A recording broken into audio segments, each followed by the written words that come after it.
Hey, good evening, everybody. Welcome to episode 28 of the SMB Talks. It's New Year and a lot of new guests are coming on the show.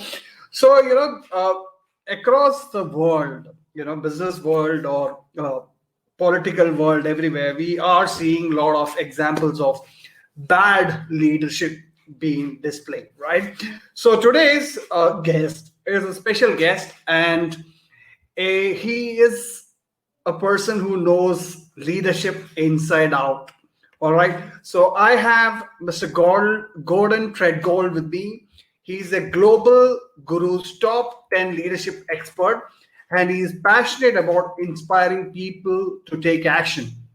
From the early stages of his career, Gordon has seen the benefits that inspiration brings, how it can transform companies, teams, and individuals to achieve amazing results. He strongly believes that if we can create more inspiring leaders, we can help ourselves make a better world. Described as a sharp and insightful with a thought provoking style, Mr. Tredgold teaches leaders and organizations simple, practical, and pragmatic strategies that help them to engage, empower, and excite their teams. He's an author of three books: Chartered Management Institute finalist book Fast, Four Principles Every Business Needs to Drive Success and Achieve Results, Leadership, It's a Marathon, Not a Sprint, and A Practitioner's Guide to Leadership. So he is having more than 30 years of experience, and he is one of the sought after experts who has successfully delivered $100 million worth of programs, led and developed global teams over 1,000 people. And I can keep on going on about his qualifications. So he's gonna talk about and teach all of us little bit about leadership, how we can all deploy strategies that will make us better leaders. So without further ado, I'm going to bring him on. Hi, you hear me okay? Yeah. Hi, welcome, Gordon. Thank you so much for joining the show. My pleasure. You forgot one other thing as well. I'm also, and I said this because we're talking to a predominantly Indian audience. I'm passionate about cricket as well. That's something which we all love so much in India. And Right. I loved India spanking Australia in the second test. Third test not as good, but watching them win the second test was amazing, especially in Australia. Yeah. The team has been doing pretty good.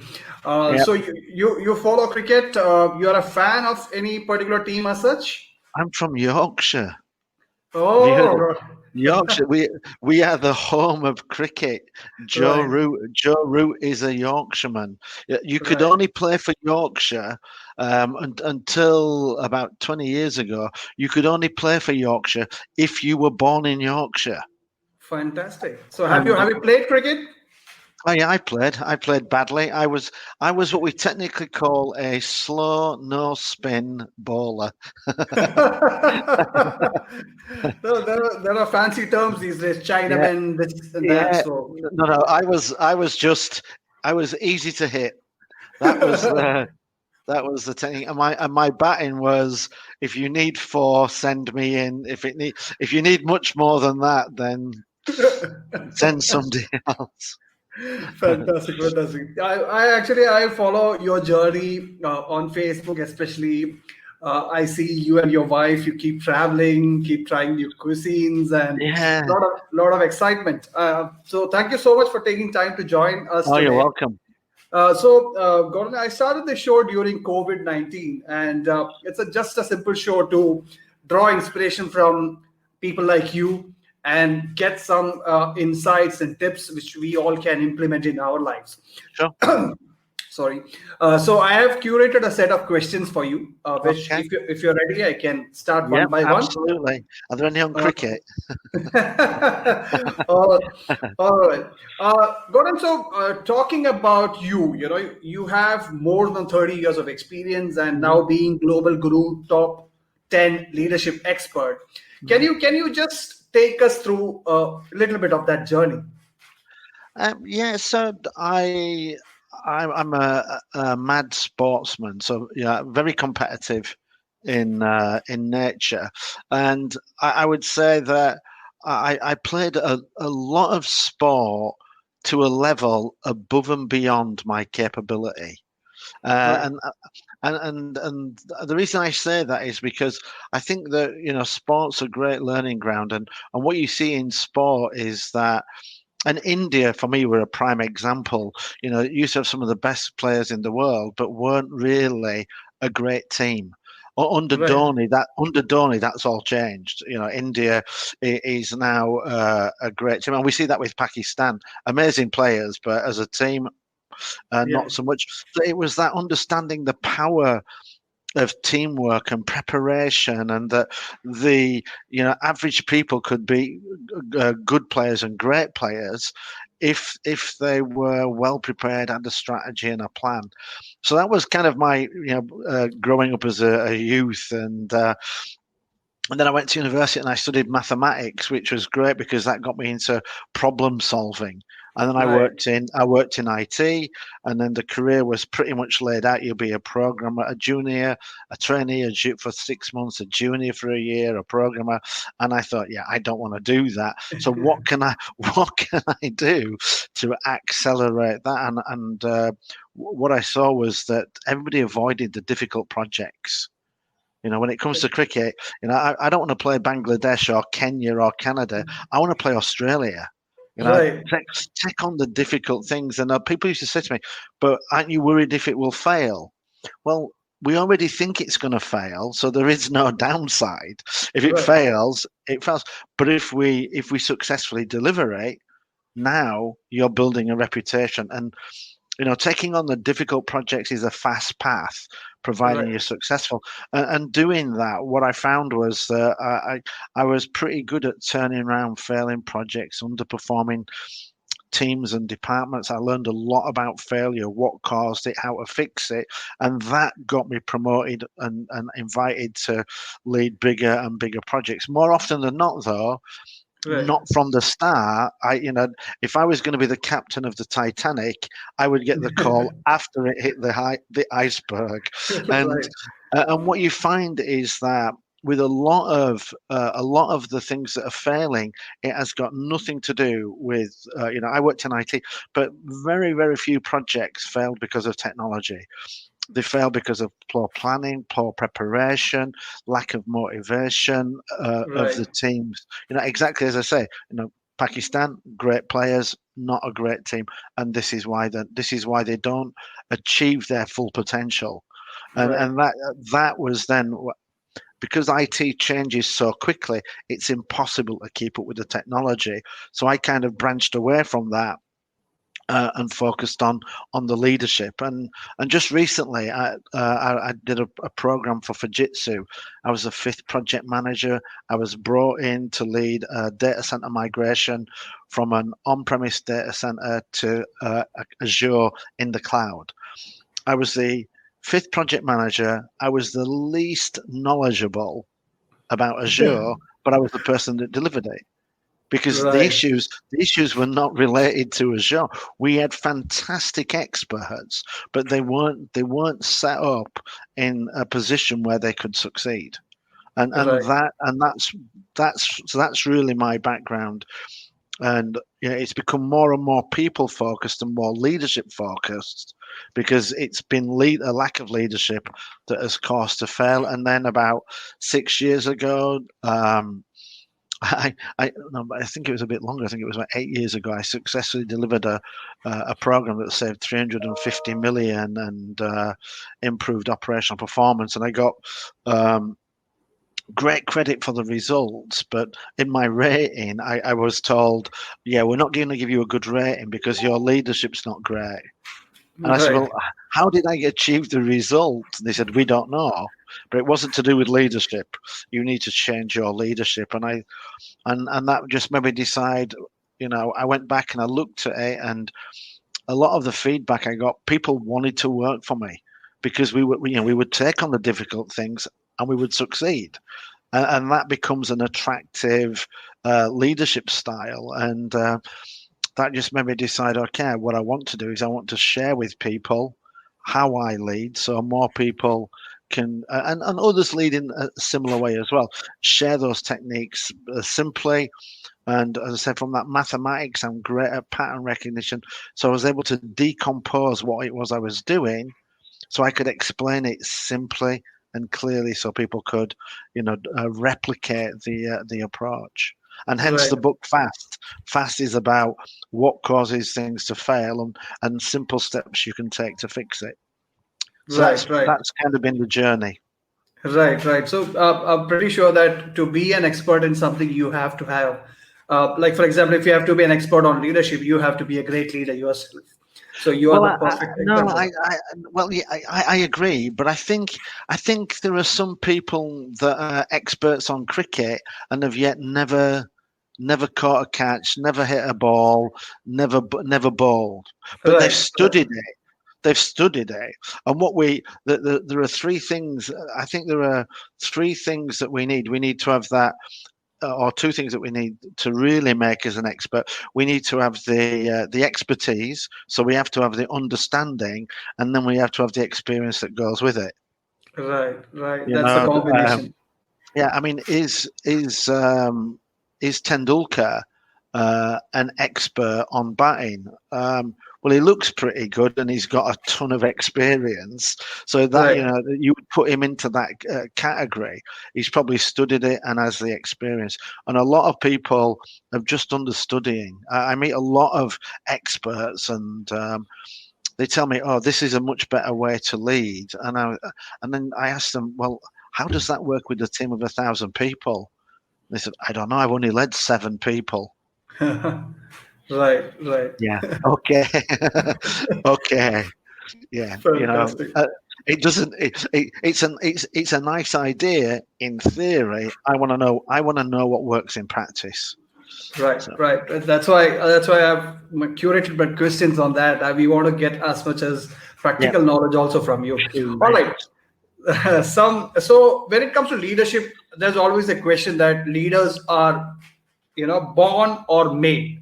So are leaders born or made? So what are your thoughts on that? Very very simple. Um, Leaders were born. You couldn't be the king unless you were the son of the king. You Right, couldn't be a noble unless you were a noble. right, It's just bullshit. It's an expression that's used to keep average people down. You can right, be a leader. You weren't born into the leadership class. And I don't think that's true at all. And certainly in the British military, you had to come from the right background to be an officer. right, Getting promoted in the field was more difficult. But for me, leaders are made. Yes, you might be born with a little bit more charisma that will help you, but charisma on its own is not going to get you very far. You've got to be able to deliver results. And we can learn all these. We can learn all these things. Leadership, for me, it's a choice. And you can choose to believe that leaders are born and you don't have it, in which case you're not going to be a leader. Or you can do what I did, and that was say, I'm going to lead. I want to lead. I'm going to lead, and then whether you're a good leader or a bad leader, that's a different question. But we can all right, we can all lead. We just have to make that decision to as I said just earlier, gather the expertise. So read up, learn, and then get the experience. And if you've got expertise and experience, boom, you're off to the races. right, right. Got that. That So is out of no the. excuse. So no excuses. Yeah, because that's one question most of the leadership trainers or they will come and ask these kind of questions that Yeah, confuse people. So yeah. It's I'm just glad. it's a bullshit question. It's a question designed to keep the middle and lower classes in their place. Sorry to Right. say. Got that. That's I like that honest opinion there. Right. So when it comes to leaders, what does being a leader really means? And second part of that question is how can one know what are the right qualities one should focus on to become a good leader? So again, I have. So what was the first question? What does it mean to So, be a leader? Did you say? yes, So for yes, me, being a leader, it's about putting your team in a position to be successful. and Right. that actually might mean that you're the manager of the team and you don't play, and so you select the team, you train the team, you coach them, you set the tactics up, and then you watch them go and succeed. Or it might be that you're playing with the team and you do some of the work as well. But it's all about setting the team up for success. It's not about you as an individual. I mean, sometimes it can be about you carrying the team on your back, but that's a limited style of leadership for me, because you can only do that to a certain level. You know, when Right. you're managing a team of 1,000, you can't be involved hands on.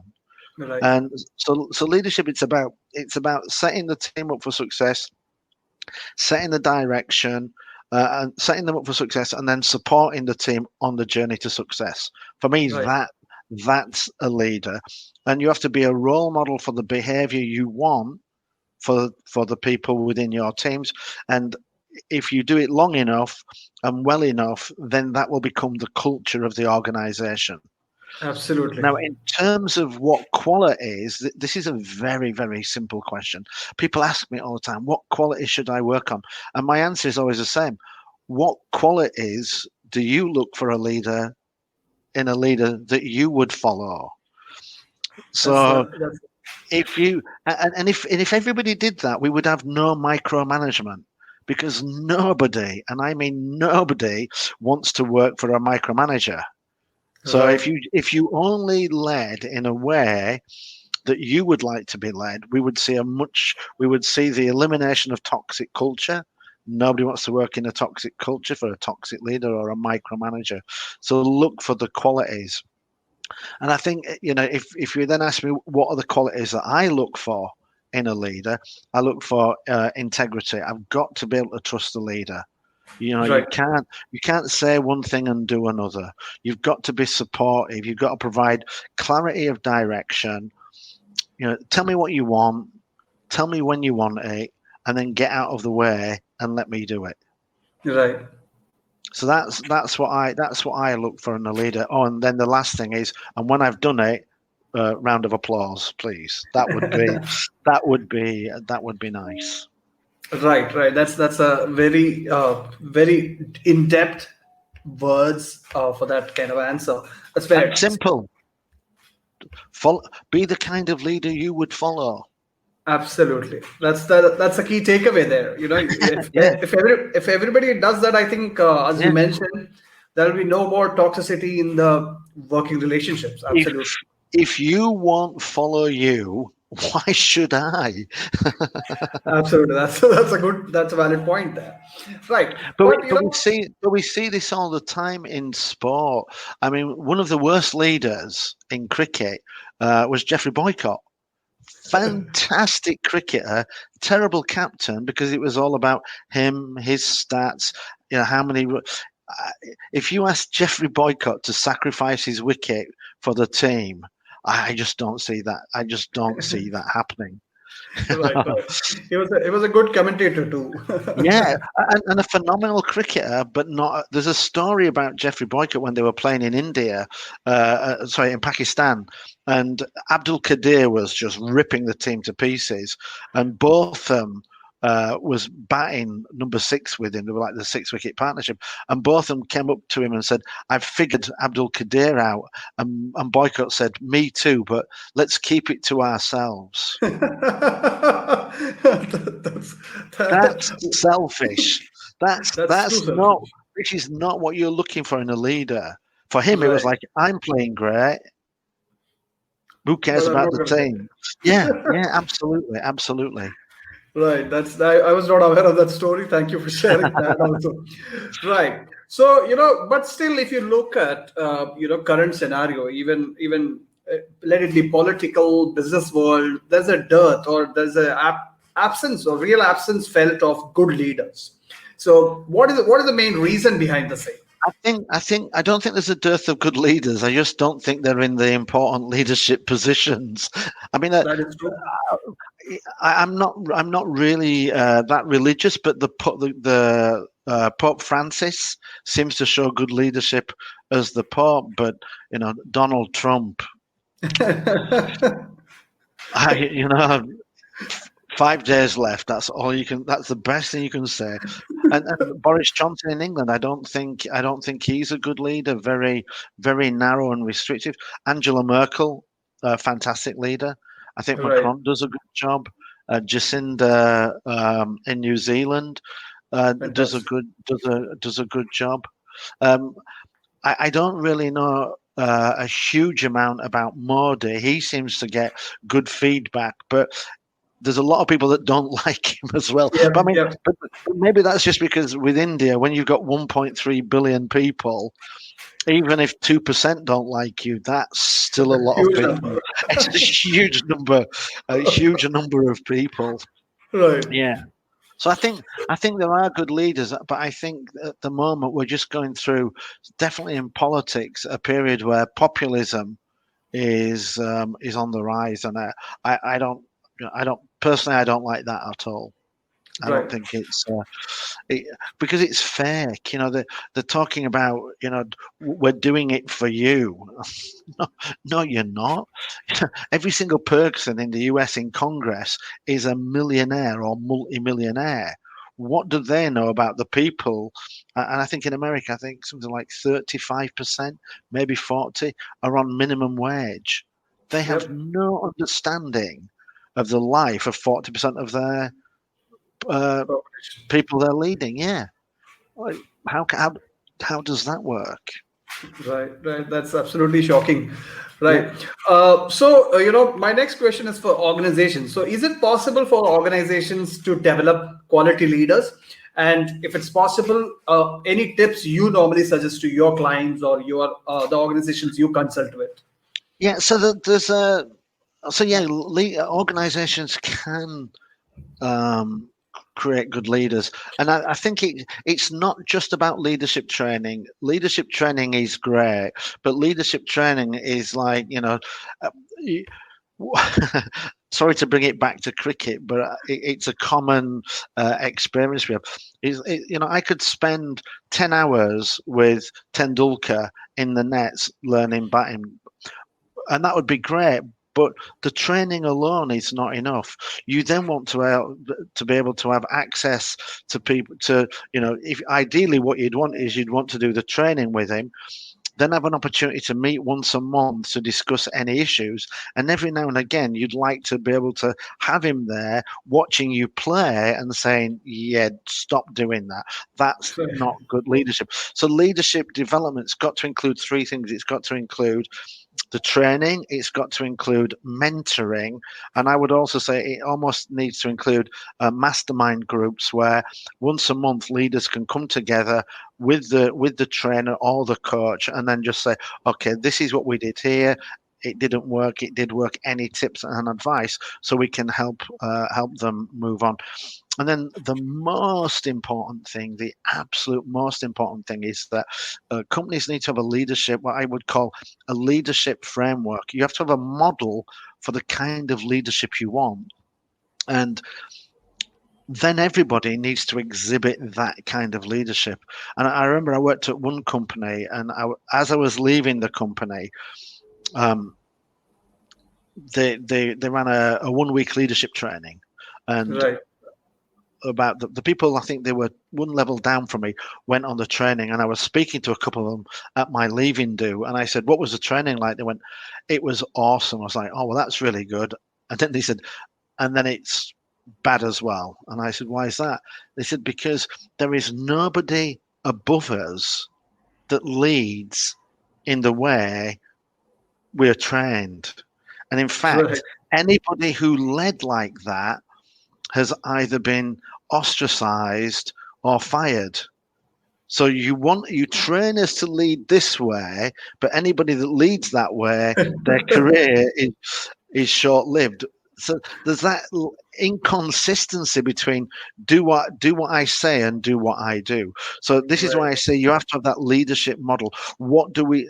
So when I ran the organization with 1,000 people, I actually brought in an external and I worked with them, and I defined the leadership model along with them that we wanted, but I got an external to do it because then it was perceived as it wasn't my idea. it was a best-in-class idea. And then we said, this is what good leadership looks like. And we shared it with the entire organization, those in leadership and those that weren't in leadership positions. And then we said, and if anybody doesn't lead like this, feel free to challenge them on it. Because this is what we've agreed is our leadership model. It's not my model, although it was. It was one that the team have agreed and bought into. So we've collectively agreed it. So now everybody should live that model. And if you've got that and you allow people to call people out, then you'll be in a position where you've got that great development. But you can put the best training in the world, but if the people above do different things, it's a disconnect and it's not going to work. Absolutely. You have to walk And the talk. I see that so many times. Right. All right. So from organizations to individuals. So if somebody wants to develop themselves as a quality leader, what are your thoughts on that? What they should focus on, and what are the action items for them? If you want to be a better swimmer, read books on swimming, get in the pool and swim. Right. So take any opportunity you can to lead. If you play for a cricket team, volunteer to be the captain. If you're a charity organisation and they're looking for people to lead, even if it's something that you might not be excited about, go and take that leadership opportunity. There's lots of opportunities where we can volunteer to lead. One of the things that always surprises me is that a lot of people, it's like, again, a little bit of a cricket analogy. If you wanted to play for India, would you wait until you were selected to develop the skills? Or would you develop the skills and play as much cricket as you could everywhere so people could see you and go, wow, that guy's good at cricket, let's bring him into the team? And in leadership, what people do time and time again is they say, I wait until I get picked for India before I'll pick a bat up. Absolutely. Yeah, that's not going to happen, is it? That's not how we do things. So why would you do that in leadership? So, learn to lead, go out and lead, be seen leading. And you can lead from a position, a non-leadership position, because if leadership is about setting teams up for success and supporting them, then you can support people in the team that you're in. Get the reputation for being somebody who empowers and enables and encourages people. Give people recognition when you see them doing good work. There's a lot of leadership things you can do, you can learn and see the benefit of, so that when you do get given the opportunity, you're already leading. You're already an international cricketer, you just don't have the cap. And then when they give you the cap, boom, off you go. Right. I've seen that happen in a lot of corporate setups where people wait for the promotion to start behaving like leaders. Not only do they not buy a bat, not only do they not pick up a bat, they don't even buy one. They sit there waiting, and it's like, you're going to be waiting forever. I can tell you now, if you worked in my organization, if you were not leading in the position you were in, I wouldn't put you into a leadership position. Why would I do that? Right. Especially if other people are showing me the leadership capability. The ability to support, the ability to recognize, helping people, making sacrifice, being a role model. All these are all things you can do from outside a leadership position. Got it. That's very good answer. Actually, I'm gonna listen to it again once this is over. Right. So I know that from your body of work, you believe in inspiring individuals to take action. So for all of us, how can we all become more action oriented rather than theory? Get on to action. So the expression or the saying I use more than any other is that people are not afraid of hard work; they're afraid of failure. And when we cannot see how to be successful, then why would we bother even trying? Right. We wouldn't even bother trying. So what we have to do is we have to show people how they can be successful. I always tell this story about my two best friends, Tarak and Dave. And when I decided that I was going to run a marathon at the age of 52, and they said to me, "You're too fat, you're too old, you're too unfit." And I said, "Yeah, but I have a plan." And they said, "Okay, what's your plan?" And I said, "Well, day one, I'm going to run for 15 minutes." And they said, "Yep, you could do that." And I said, "Day two, I'm going to run for 15 minutes. And I'm going to run 15 minutes every day of the week. I'll take Saturday off. And then on Sunday, I'm going to run for 20 minutes. Because I've run for 15 every day. I can do 20." And they went, "Yeah, that would work." And I said, "Okay." Then the next week, I'm going to run 20 minutes every day, Saturday off, 25 on Sunday. And they said, "Are you planning to just run 5 minutes more every week?" And I said, "Yep. But if I do that over 26 weeks, I'll be running for 4.5 hours, which is close enough to being able to run a marathon." And they looked at me and they said, "We'll do it with you."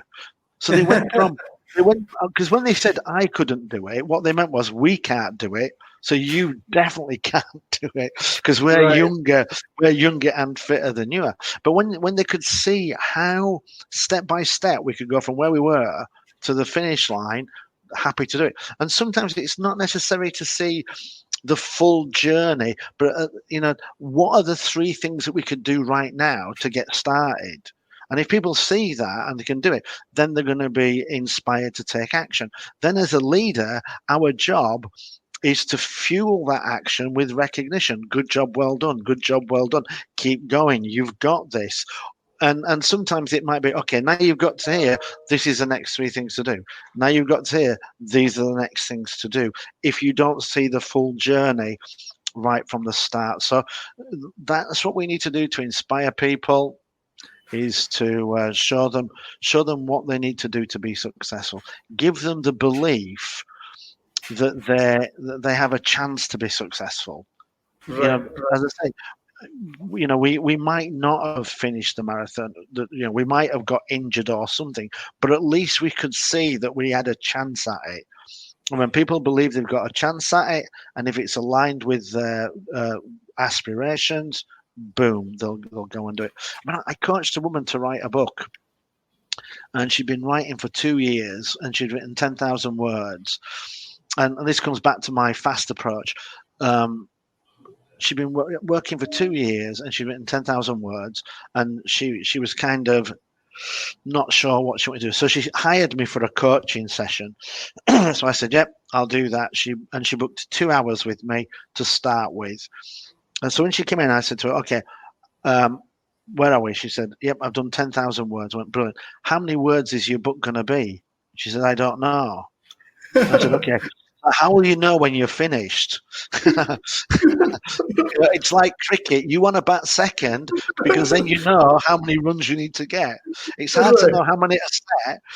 And we agreed that her book would be 40,000 words. I was like, "Great." So it's 40,000 words. And I said, "What's your book about?" She said, "It's about eight ways that we can win at life." And I was like, "Okay, great." So it's 10 chapters. She said, "How did you come up with that?" I said, "Introduction, your 8 ways, conclusion." And she was like, "Yeah, that makes sense." So now it's 10 chapters, 4,000 words a chapter, 1,000 words, sorry, 4,000 words a chapter. Yeah, we've got that. And then I said to her, "I've written 1,500 articles." I said, "Do you know how long it takes to write 1,000 words?" She said, "No." I said, "It takes me to write 1,000 words between 30 and 40 minutes. She said, "Oh, yeah, that seems reasonable." And I said, "Okay, let's assume it takes you an hour." She said, "Yeah." I said, "So it takes you an hour to do 1,000 words. If you spend an hour a day writing for the next 40 days, that's 40,000 words." And she went, "I can finish it in 40 days." And I said, "Well, it depends whether you throw the first 10,000 words away or not. If you don't, it's only 30 days." And she said to me, "Oh," and she cut the meeting short. She said to me, "We're done." And I said, "What's wrong?" She said, "I'm going to go home. I'm going to write my book." And she I think we did 90 minutes out of the 2 hours, and she kept emailing me, telling me, "I've done this many words. I've done this many words." And in 30 days, she'd finished the first draft of the book. Wow. Because she could see it's 40,000 words, 1,000 words a day, 40 days, I'm done. Right, right. For Fantastic. 10 chapters, and that was it was as simple as that. Now all I've done, for me, people say that's coaching, but for me that was leadership. I put her in a position where she could be successful. We defined what success looked like, and then we defined 40 steps needed to get there. And Absolutely. she knew that she could do each of those steps. Right, Inspired to action. And when right, I did the marathon running,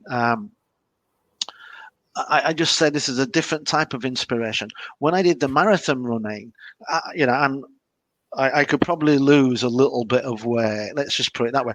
But when I started running and was doing 5,000 meters and then 10,000 training, 1,000 meters running, and I would post that on Facebook, people would be looking like, wow, if that fat boy can run, I bet I can run. And then they ended up calling me and saying, can I come and run with you? And I ended up getting, I've done 12 marathons now, but I ended up getting 7 people to run their first marathon with me. And 2 of them were my best friends. They did the first one with me. But other people, they were inspired to act by watching me do it and then thinking, well, if he can do it, I can do it. So sometimes, again, that that can be leading by being a role model, and as I say, because they could see me doing it, that gave them the belief that they could do it. right, right. I've seen your posts when you run and you take a sweaty selfie and post it. I've seen a lot of them. Fantastic. I haven't I haven't run a marathon for 2 years, and yeah, for 2 years. I ran the last one 2 years ago in October. But I've signed up for I've moved to Spain, and I've signed up for the Valencia Marathon in October. So I'm back out on the training. I was supposed to be doing a test next month. My 2 brothers were in the army, and the SAS Special Forces. They have a qualifying event, which is in mid-January. Freezing cold. You have to go up a mountain, down a mountain, and then back up the mountain, down the mountain. It's about 15 miles in total, and it takes about 5 hours, and it's pretty steep. No climbing, but it's. And my brother said to me, "What do you think?" And I said, "I don't know. What do you think?" He went, "You can do it. I'll teach you how to do it." And he said, "I've done it. I'll show you how to do it. You can easily do it." And he taught me through it. And I was going to go and do that. And that is an SAS qualifying event. If you're in the army, you can't be in the SAS unless you've done this. So it's not easy, but he was able to break it down and give me the advice. And I was supposed to be doing that next month. Fortunately, because of COVID, I can't go. That's crazy. That's nice. But Yeah, yeah, but this is how we inspire people to take action. right. Show them the first few steps. I wrote a blog. I wrote a blog this morning on better tips for goal setting, and one of the things I was reminded of was that when people set New Year resolutions, 92% of people don't even start. And they don't Right. start because they say, I want to be heavyweight boxing champion of the world. And then they're like, I don't know how to do that. And then they end up not starting. And most goals fail at the start. If we Right. kick off and start doing it, you have a chance of succeeding. But if you Right. don't know where you're going, and then it just fails. Right. So these blog posts you publish on Sorry, your own website? can I just come back? So if that's leadership, do you have to be born to be able to explain to somebody how to run a marathon?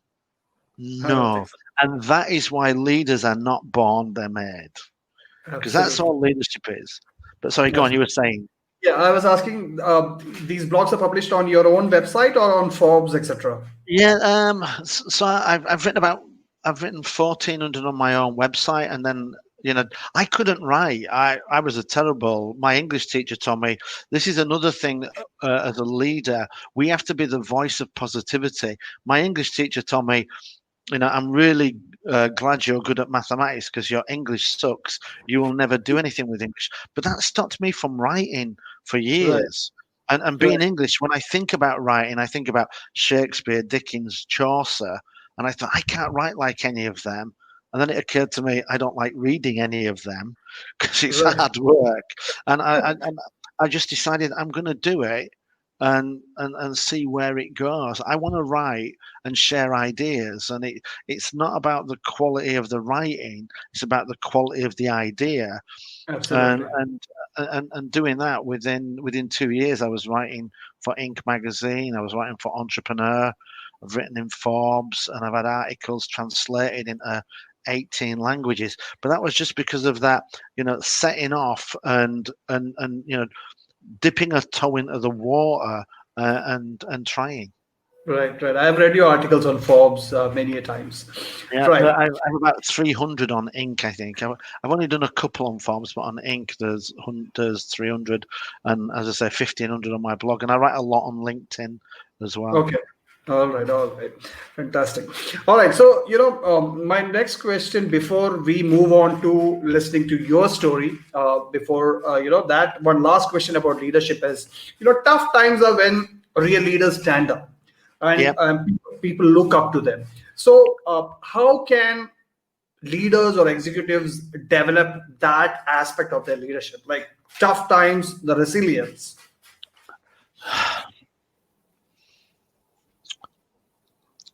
So I think, what is it that stops people from standing up? And I think sometimes it can be a fear of failure. Right. This is really tough. I'm happy to be a passenger. I don't want to lead on this. Um, I think sometimes you might be in a leadership position and tough times happen. But what we've just got to do is we've just got to think about what's the direct. It's like COVID. I mean, COVID is a nightmare. I mean, my son's suffering with it now. My dad had it last 2 weeks ago, 85. My sister had it. A partner had it. They're all okay. But it's like we didn't know what the answer. We didn't know what the answer was to eradicate it, but we knew that wearing masks helps, socially distancing helps, washing hands helps. So as a leader, stand up and say that. You might not know the full direction, but just point people even if it's not the right direction, point them in a better direction. Just think about, if you don't know the full journey, just think about what's the next step. Look at things where we lack certainty. We might not be able to fix that. So focus on the things that you can fix, the things that we can do. And we've just got to, the more we practice and develop that and get into it, the better we'll become at it. And when you think about the fear of failure, we worry about the worst thing that could happen. But actually, when you get in and the worst thing happens, you tend to think, eh, it wasn't that bad. I'll now Right. get on with it. I mean, I used to play rugby, and I used to see it all the time. People would be like, "Oh my god, I don't want to get, I don't want to get punched," and they would be worried about it and worried about it. But if they got punched in the first 2 minutes, they'd be like, "Yeah, it was nothing. I'm into it now." Because but think about cricket. You don't want to get hit by the ball. Yeah, I mean, sometimes it hurts, but actually, once you've been hit by a couple, yeah, it's not that bad. So you've got to get used to taking the knocks, and then Right. you'll realise it's not that bad. If you've never been punched, you'll always be afraid of being punched. Right. Once you've Right. been, if you've been punched by Mike Tyson, then you'll always be worried about being punched. So we don't need to be too stupid about it. But do you know what I mean? I think a lot of the things that we're worried about are actually nowhere near as bad as we think they are. And, we just have to, think about short steps.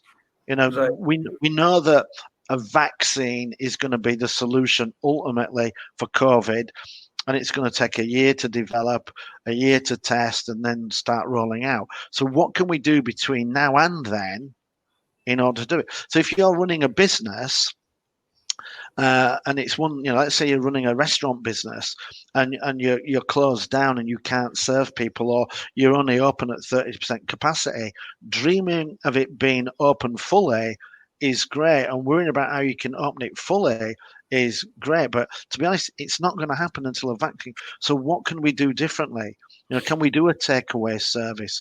Can we reach out and do delivery? I have a Right. friend. One of my brothers is a mountain guide, so he takes people up and down, trekking mountain for charity. And when COVID hit, that killed his business. And what he decided was, and I did this. I climbed Mount Everest, and he said he calculated that the flight of stairs in my house is 15 stairs. And if I went up and down 1,980 times, I climbed the equivalent of Mount Everest. So I Wow.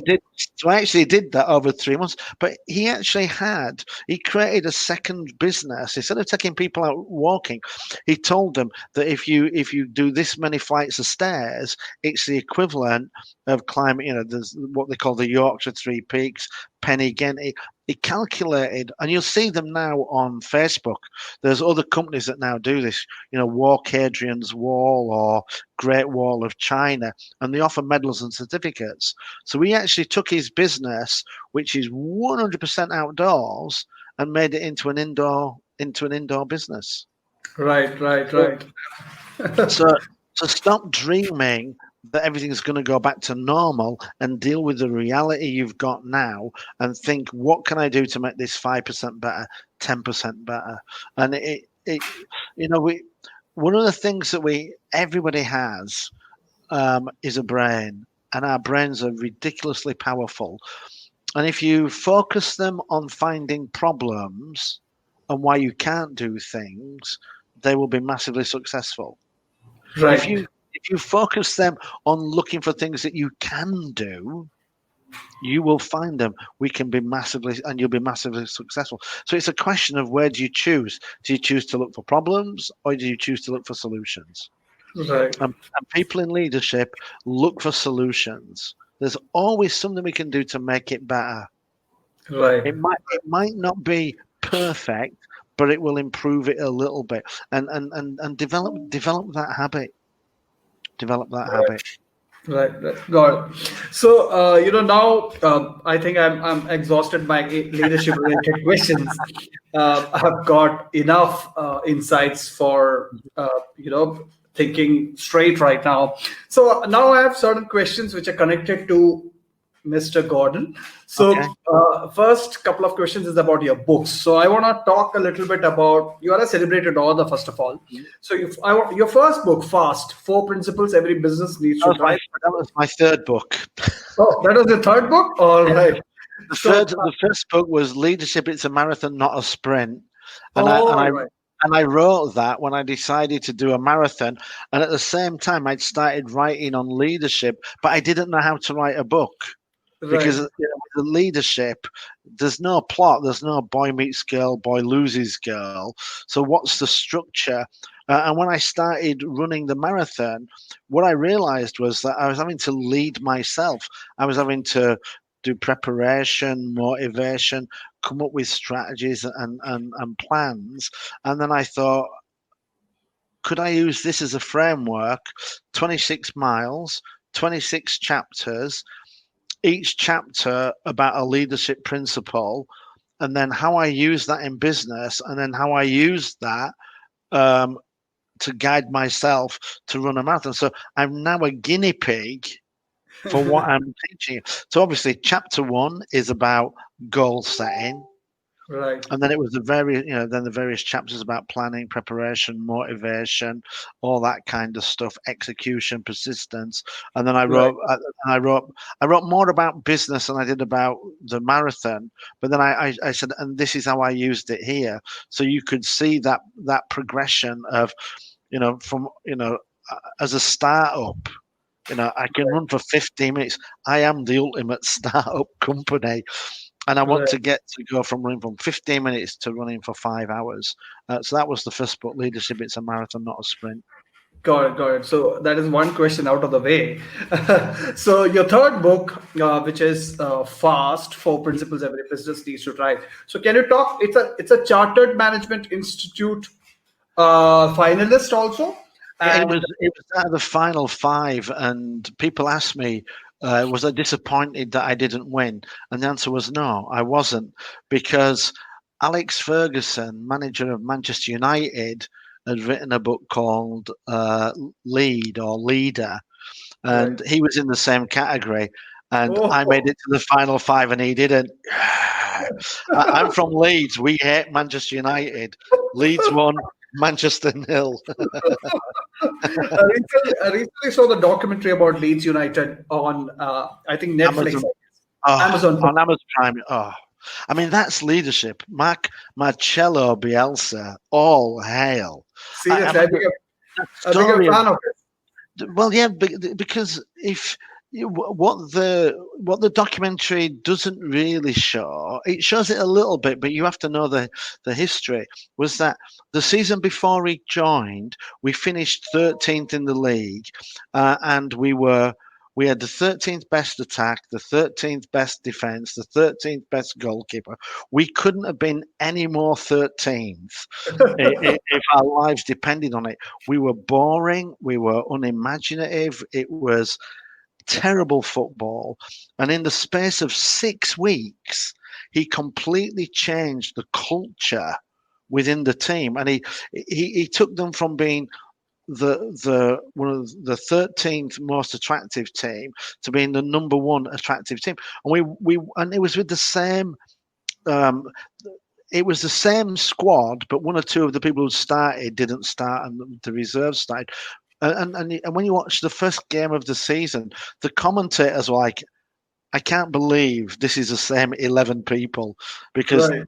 honestly, last year they weren't worth watching, and now we're the most attacking, we're the most dynamic. And one of the players, Calvin Phillips, and this is about motivation and inspiration. Calvin Phillips, Leeds were thinking about selling him. They weren't really sure whether he was good enough. Marcelo Bielsa came in and he said to him, within 2 years, if you do what I say, you'll be playing for England. So this is a player who thinks he's not good enough for the club, and the new manager says in 2 years he'll be playing for England. Right, right. Of course, you're going to listen to him.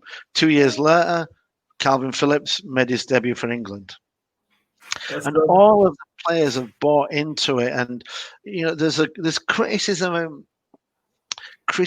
of him now in the Premier League because we'll win a game 4-0, we'll lose a game 4-0. But what people forget is that it's fundamentally that same team that finished 13th. So we are not great players, but we've become a very good team. Right, And right. it's that's for me that's the essence of leadership, and this is why he's revered. People love his enthusiasm, his passion, his commitment to it, and yeah, Yeah, amazing. and the best part to see was how the city or the town, they Oh, love the team. Their oh yeah. love. That Well, I've never seen anything like that.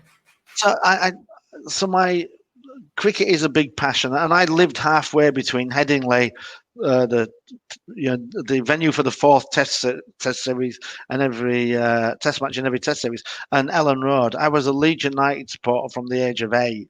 Went to see them play with Don Revie when they were great. But with Bielsa, it's been absolutely magical. And bringing it now back to leadership, one of the things that I will tell you about leadership, and everybody in leadership will tell you, is communication, communication, communication. He doesn't speak English. That's what I was thinking. Oh, the He's, entire he's time. inspired. He's inspired the entire team, and yet he doesn't really speak English. And you look at Liverpool and Jurgen Klopp, and Jurgen Klopp is passionate. He hugs the players. Yes. Bielsa, you watch it. Bielsa doesn't do that. He's quite distant. He's quite Right, reserved. So right. how is he doing it? And it's through his passion, his ethic, his commitment. did you see the game where we cheated basically? There was a player that was injured, and they Yeah. thought we would kick the ball out, and we didn't. We went and scored. He went crazy and said, "Let them score, let them score." No other team would have done that. Right. Or we would have done. Yeah, but he did that, and that's Right. his passion. And there was one player who tried to stop it. He sold that player. You, Right. yeah, you don't have the values that we do. So he brings it. The person. So his personality communicates louder than he does. When we talk about actions speak louder than words, when you can't speak any English, that's absolutely crystal clear how Right. powerful your words are, and that vision that he's got them of we are going to be the most attractive, the most attacking team, and you're going to love playing it.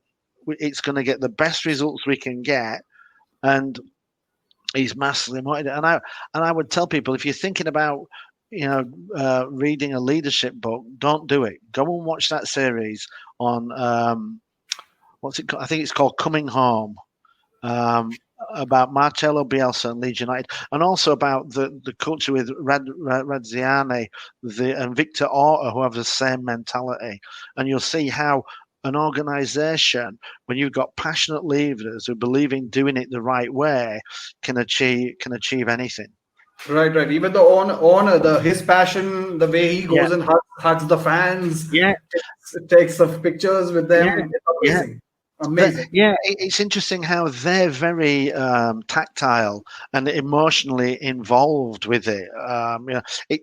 For the owner, it's clearly not a business; it's a Right, passion. right, The players can see that, and invest his own money into it. Obviously, he will get a payout at some point. He's not just doing it for the right, love of it. right. That would be stupid. But yeah, it's a great example of leadership, and as I say, the culture. Culture. Change the culture in 6 weeks. If you'd have asked me what's the quickest I've changed culture, I would say 3 months.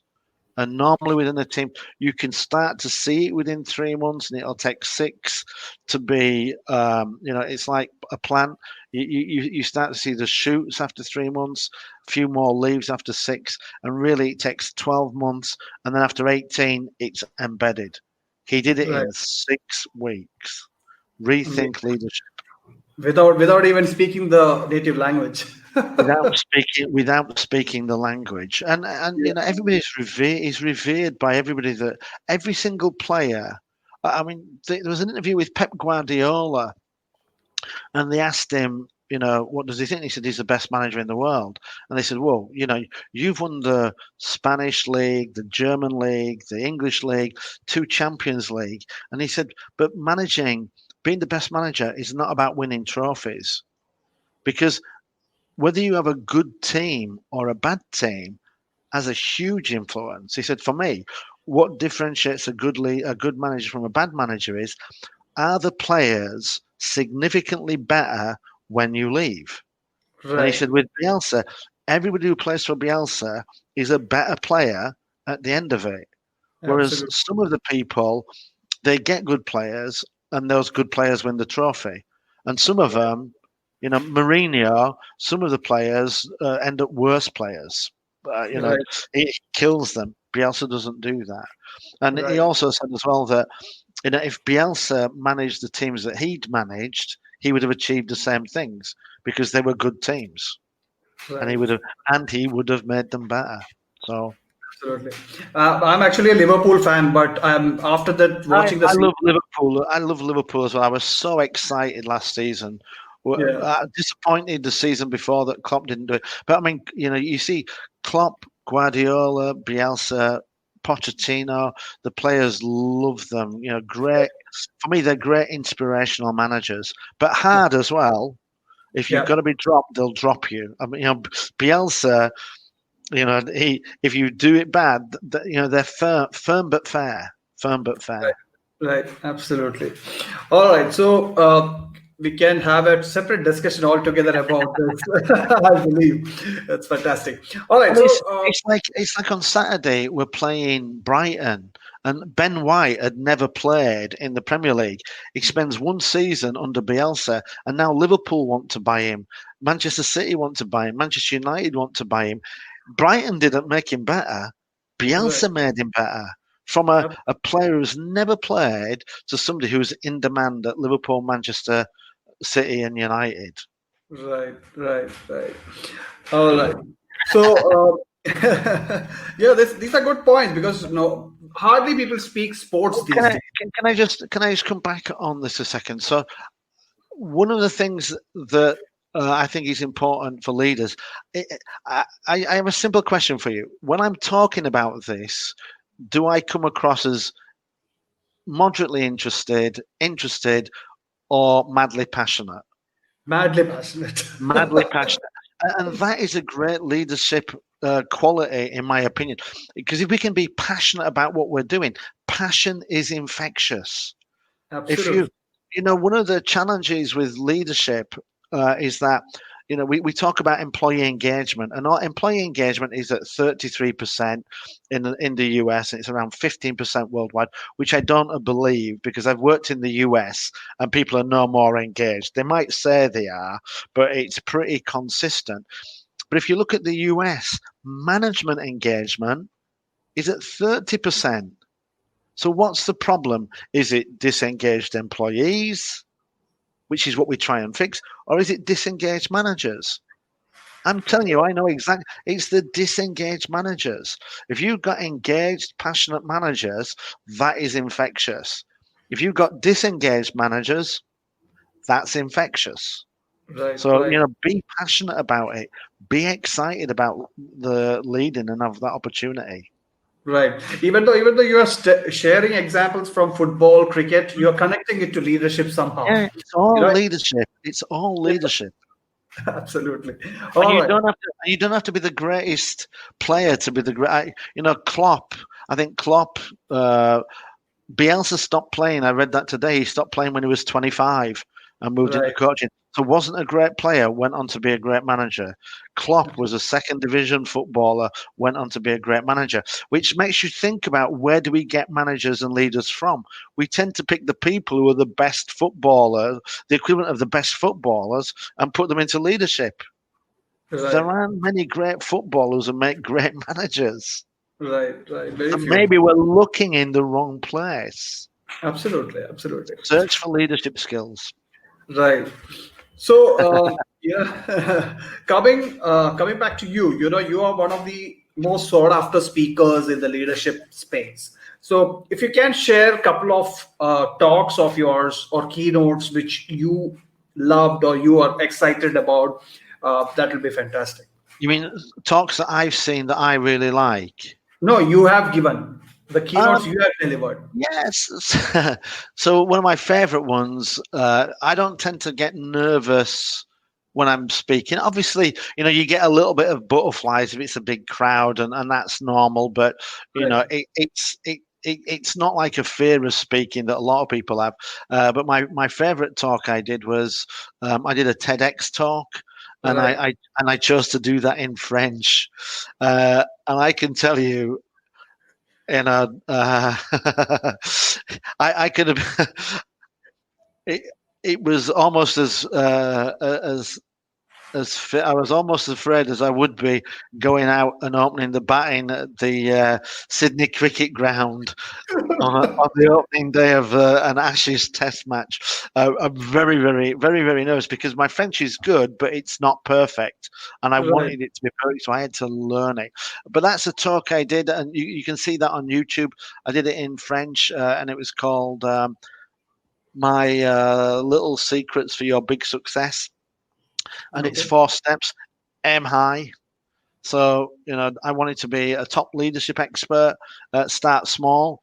So I started by writing blogs. I started writing, a blog on leadership, and then the second part, after aim high, start small, celebrate. So every time you do something, give yourself a pat on the back, and then just keep going. And I've written 1,500 blogs, which is a huge amount. How did I do that? One a day for 1,500 days. And one a day, it's like the marathon, running 15 minutes. It's easy, and it's a lot of big goals are just the accumulation of small goals. And it might be an increase in effort, or it just might be that one a day. And after 1,500 days, you've accumulated. So that was one talk. I did 2 talks in India. I spoke in Pune last year. I was over, spent 4 days in Mumbai. I think you know what monsoon means, but until you've been to Mumbai in September, you have no clue. You are kidding yourself. And we were there for the Ganesh festival, which was awesome. And I did 2 talks. So I did my most popular talk, which is FAST, how to create engaged, empowered, excited teams. But I also did one on how to create a can-do attitude. How do we do that in a team? And I'm now working on a new talk. I'm going to write a new book called Selling Dreams, Not Facts. And a lot of times we let facts get in the way, and leadership is more about selling dreams than it is. We've got to inspire people, and we do that by setting big, bold goals. And sometimes you have to ignore the facts that might tell you can't do it. My favorite goal of all time was set by Kennedy when he said, by the end of the decade, we'll land a man on the moon. At the time he said that, the technology didn't exist. The science to create the technology, the mathematics didn't exist. Right. And yet that didn't stop them from setting that goal nor achieving it. So we've got to sell the vision, create aspiration, get people inspired and motivated. So the book and the talk that I'm putting together is called Selling Dreams, Not Facts: How Leaders Create Unstoppable Momentum that Achieves Amazing Results. Fantastic. All right. So before I leave you for today, I have last 2 questions for you. One is, Sure. you come across as a person who Sorry? lives. You come across as a person Okay. who lives the real life. You are Yep. into food. You are a leadership expert. You do marathons. You do all. So what are your success mantras basically? What are the principles you believe in? Well, I think, as I say, it's aim high, start small, celebrate, and keep going. I think I wrote an article today about about goal setting, and I talk about SMART goals, but I change it a little bit because people tend to think it's specific, measurable, achievable. No, I want aspirational. I want a goal that if it's achievable, when I do it, it's hard to be proud of something that you knew you could definitely do. You want to, something where, like running a marathon, I'd never done it. So I thought I had a way of doing it, but it still needed to be done. So make it aspirational, something where you're stretching yourself, pushing out. Make it relevant. Make it relevant to your life and what you're doing. So one of the goals I've set for this year is I want to do a talk. I'd like to do a TED talk, but I'm not sure whether that'll be possible or not. But I want to do a talk in Spanish. Wow. And but it's relevant for me because we moved to Spain. I moved to Spain in September, in October. So I'm living in Spain. So learning Spanish is something that I need to do. So now I've set a goal of doing that, which is basically I'm defining the level at which I want to speak Spanish. Now, if I'd have said I want to do that in Hindi, it would have been a nice goal. But why is that relevant to me? Absolutely. If I'm living in India, then it's relevant. Right. But if it's not relevant to you, although I could do it, I'm not going to get the chance to practice and work on these things. So, goals that are aspirational but not really relevant, we tend to give up on it. So if it's aspirational and relevant, we want to do. Right. Fantastic. And The then final. aim high, start small, celebrate, keep going. Persistence is a talent multiplier. And coming back to cricket, I don't know if you know this. Let me just do the maths in my head for a second. No, I can't do it.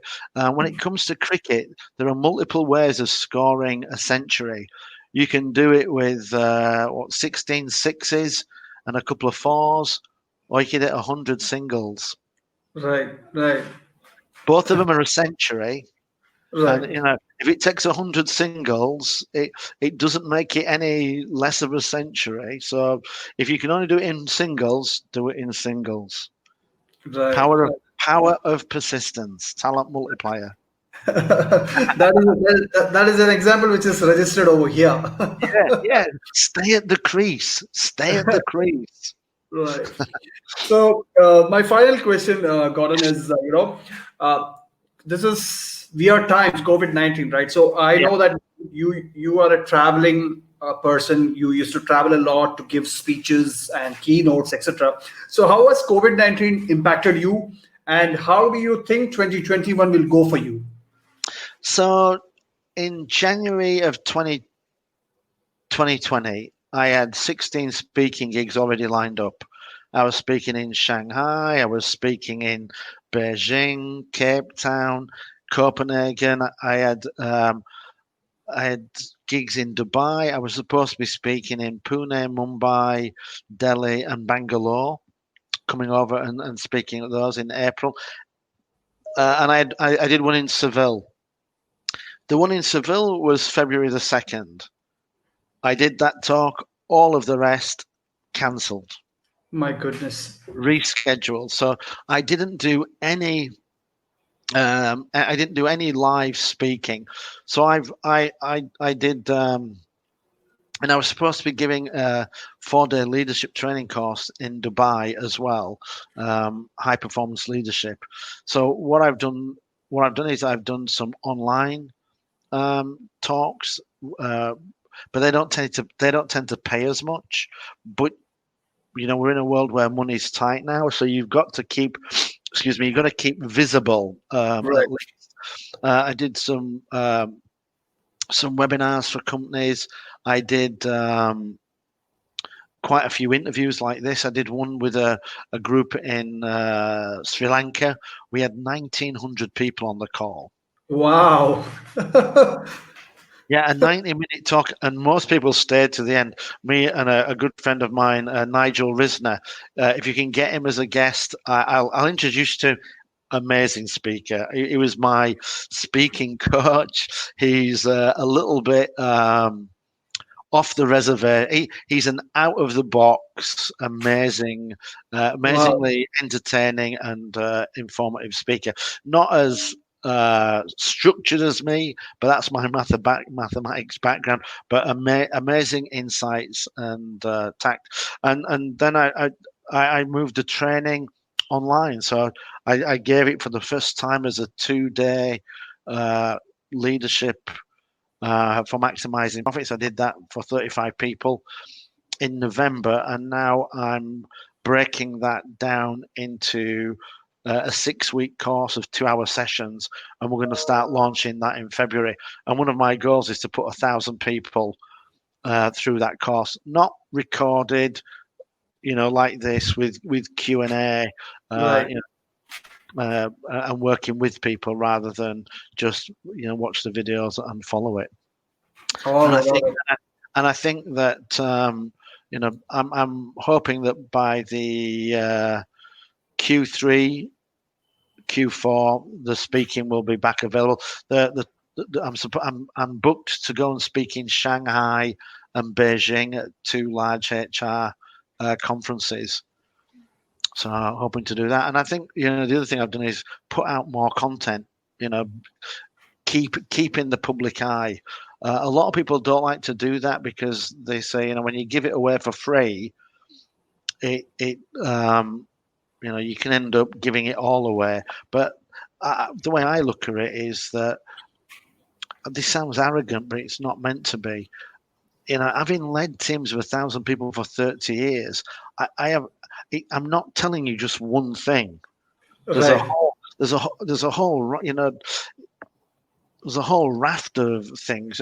I'm sure Tendulkar could teach us about cricket for an entire year without Right. repeating himself. Now, I'm not saying I'm in that league, but I know enough. I know enough. I've got enough content to Right. give a lot away for free and still have more to give. But I work with a lot of people, and they know this, and that's it. And if they give it away for free, they're done. I'm not in that group. Right. Right. You're much more than a Sachin Tendulkar of leadership for sure. Sure, So yeah. thank you so much, Gordon. As I say, I think there's a difference. You're part of the difference between knowing and understanding. When you understand, I can tell you how it applies to cricket, to football, all these other things. When I only know it, I can only talk to you about it in this context. Absolutely. But I understand it, so I can show you and give you examples that apply across the full spectrum. Absolutely, absolutely. And we have come to the end of the discussion. I've enjoyed it. It's been Me more than too. an hour, but it didn't feel like that. So thank you so much Oh, you're for coming welcome. on. And I hope to speak to you more soon. Me too. Thank you very much. Thank you. Happy weekend. All right. So that was Mr. Gordon Tredgold. He I don't have words to explain his knowledge, the kind of experience he carries, and we all struggle to be good leaders. If you ask me, I struggle with my team. I have a very small team. Sometimes I don't set the right example, but he has given me enough food for thought for the weekend. So I have some thinking to do. And thank you all for tuning in today. And as always, I'll bring on more people like Gordon every week. Thank you for watching the SMB Talks.